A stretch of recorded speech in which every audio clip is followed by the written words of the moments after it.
اللہم بارک لامتی فی بکورہا، اول نہار، دن کے شروع حصے میں جو آدمی روزی طلب کرے اللہ تعالیٰ اس میں برکت دیتا ہے۔ حضرت صخر الغامدی نے اسی دعا کو پیش نظر رکھ کر کے اپنا سارا کام اسی طرح سے انجام دیتے تھے کہ کاروبار صبح کے وقت شروع کرتے تھے، جو مال بھیجنا ہوتا تھا صبح کے وقت بھیجتے تھے۔ بکور، اول نہار، آج آپ سوتے ہیں، دینے والے نے عطا کر دیا سب فجر کے وقت، میری تقدیر کہ میں سو کے اٹھا 8 بجے۔ ہم سوتے ہیں، ہمارے بچے سوتے ہیں، ہمارا محلہ سوتا ہے، مسجدیں چند سو لوگوں سے آباد ہوتی ہیں، ہزاروں لوگوں کی بستی ہے، پورا بڑا آباد محلہ ہے، اکثریت سوئی رہتی ہے۔ نبی اکرم صلی اللہ علیہ وسلم نے دعا فرمائی تھی اللہم بارک لامتی فی بکورہا۔ بڑا عجیب سا نسخہ ہے میرے بھائی، آزما کے تو دیکھیے، یہ نبی کا بتایا ہوا نسخہ ہے، نبی نے اپنی زبان سے کہا، فرمان اللہ رب العالمین کا ہے۔ کیوں؟ اس لیے کہ اپنی طرف سے کچھ نہیں کہتے ہیں، ما ینطق عن الہویٰ ان ہوا الا وحی یوحیٰ۔ تو یہ نسخے ہیں جو فقر و فاقہ کا شکار آدمی اگر اس کو برت لے تو انشاءاللہ اس کی مشکلات دور ہوں گی۔ اور ایک بات جانیے آپ، امت محمدیہ کے بارے میں نے کہا کہ بہت حساس ہونا چاہیے، ہر فرد کو حساس ہونا چاہیے، ہر بوڑھے کو، ہر بزرگ کو، جوان کو، بچے کو، خاتون کو بہت ہی زیادہ حساس ہونا چاہیے۔ اسلامی معاملات میں، ملت کے معاملات میں یہ حساسیت پیدا ہو گئی تو آپ اندازہ تو کیجئے کہ اس پوری دنیا میں، عالم اسلام میں کیا کچھ نہیں ہے۔ اللہ نے زندگی کی ساری نعمتیں عالم اسلام کو دے دی ہیں۔ 50 سے زائد اسلامی ملک ہیں اور 1000 ملین سے زیادہ کی تعداد ہماری ہے، 2000 ملین سے زیادہ ہمارے دست و بازو ہیں، پھر بھی ہم پریشان ہوں۔ میرے بھائیوں، یہ افسوس کی بات یہ ہے، نبی اکرم صلی اللہ علیہ وسلم کا ایک فرمان یہ تھا، ابو داؤد شریف کی روایت ہے کہ ایک زمانہ آئے گا کہ پوری دنیا تمہارے اوپر ٹوٹ پڑے گی جیسے کہ بھوکے دسترخوان پہ کھانے کے پیالوں پر ٹوٹ پڑتے ہیں۔ تو پوچھا کہ اللہ کے رسول کیا ہماری تعداد کم ہوگی؟ تو آپ نے فرمایا کہ نہیں، ہماری تعداد کم نہیں ہوگی، لیکن غصہ ان کا غصہ اس سیل، بہت تعداد ہوگی مگر سیلاب کی جھاگ کی طرح۔ سیلاب جب آتا ہے آپ وہ منظر دیکھیے کہ جھاگ کی کثرت ہوتی ہے لیکن بلبلہ پانی کا ٹوٹتا رہتا ہے، اپنی جگہ پہ ثابت اور قائم نہیں رہ سکتا۔ تو کہا کہ تم سمندر کے اور سیلاب کے جھاگ کی طرح ہو جاؤ گے۔ سبب پوچھا گیا کہ اللہ کے رسول ایسا کیوں ہوگا؟ کثیر تعداد ہے، اللہ اکبر، 1 ارب 35 کروڑ سے زیادہ ملت اسلامیہ کے افراد موجود دنیا میں اس وقت پائے جاتے ہیں اور یہ پریشان حالی کی زندگی گزار رہے ہیں۔ تو فرمایا کیوں ایسا ہوگا؟ تو اللہ کے رسول صلی اللہ علیہ وسلم نے فرمایا تمہارے اندر وہن پیدا ہو جائے گا۔ تو کہا اللہ کے رسول وہن کیا ہے؟ تو کہا حب الدنیا و کراہیت الموت، تمہارے اندر دنیا کی محبت پیدا ہو جائے گی، تمہارے اندر دنیا کی محبت پیدا ہو جائے گی اور تم موت سے ڈرنے لگو گے۔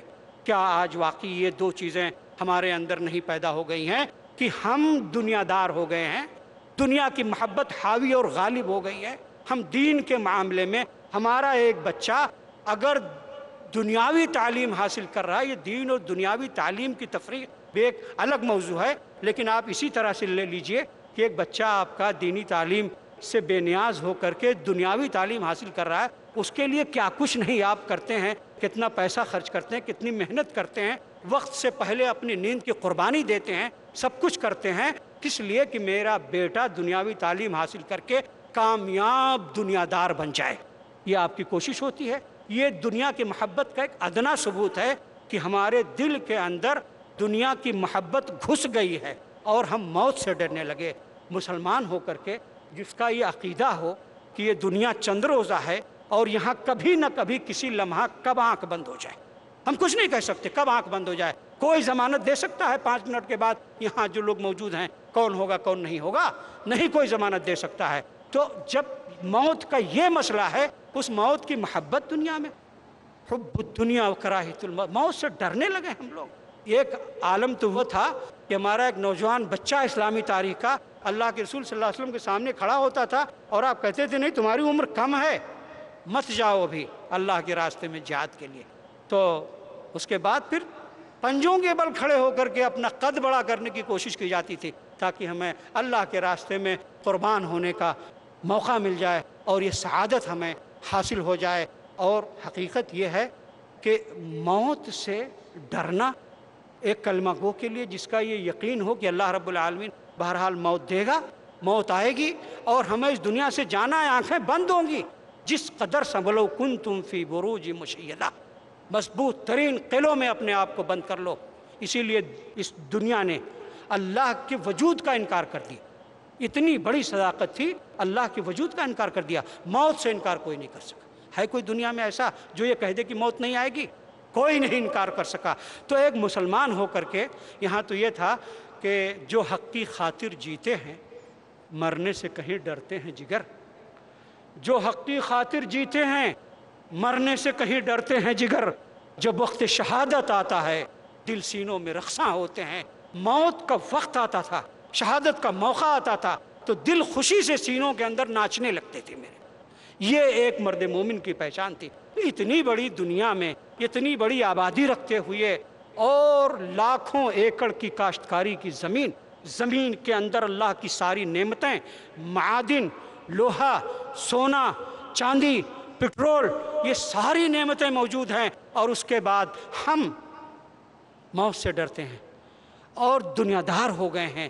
اس دنیا داری سے بچیے اور اللہ رب العالمین پہ بھروسہ رکھیے، اللہ سے دعائیں کیجیے، اللہ سے لو لگائیے، آنے والی نسل کو سنبھالیے۔ یہ دنیا، میرا موضوع 3 تھا، دنیا، مال اور فقر، اسلامی شریعت میں اس کا کیا مقام ہے، کیا مرتبہ ہے۔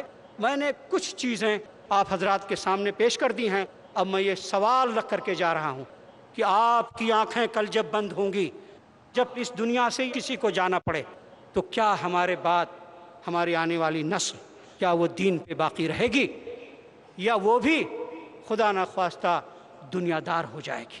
اگر ایسا ہوا کہ آپ کی آنکھ بند ہو رہی ہے اور آپ کو احساس ہے کہ میرا بچہ اللہ سے رابطہ قائم نہیں رکھ پائے گا، تو آپ کے لیے دعا کب کرے گا؟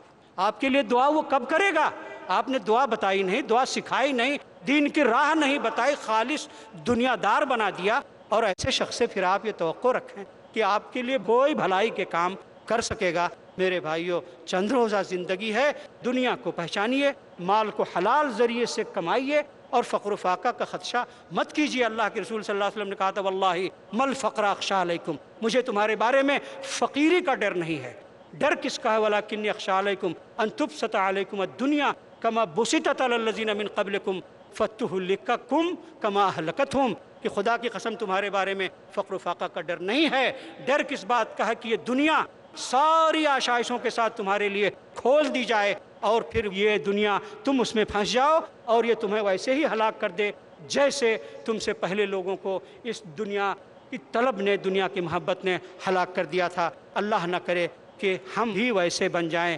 ہماری دنیا کی کمائی حلال طریقے سے ہو، روزی جو آئے اللہ رب العالمین حلال طریقے سے دے، حلال راستوں میں ہم خرچ کریں، اپنے بچوں کی تعلیم و تربیت کا اچھا انتظام کریں، اور اس دنیا کو ایک ایسا پیغام دے کر کے جائیں کہ ہم امت مسلمہ کے افراد دنیا کی بھلائی کے لیے، انسانیت کی بھلائی کے لیے، پورے عالم کی بھلائی کے لیے ہم ہیں۔ ہمارا وجود اس دنیا کے لیے غنیمت ہے۔ اگر ہم نہیں رہے تو پھر یہ دنیا میں بھی کوئی خیر اور کوئی بھلائی باقی نہیں بچے گی۔ اللہ رب العالمین ہم سب کو خیر کی توفیق عطا فرمائے۔ وآخر دعوانا ان الحمد للہ رب العالمین، والسلام علیکم ورحمۃ اللہ وبرکاتہ۔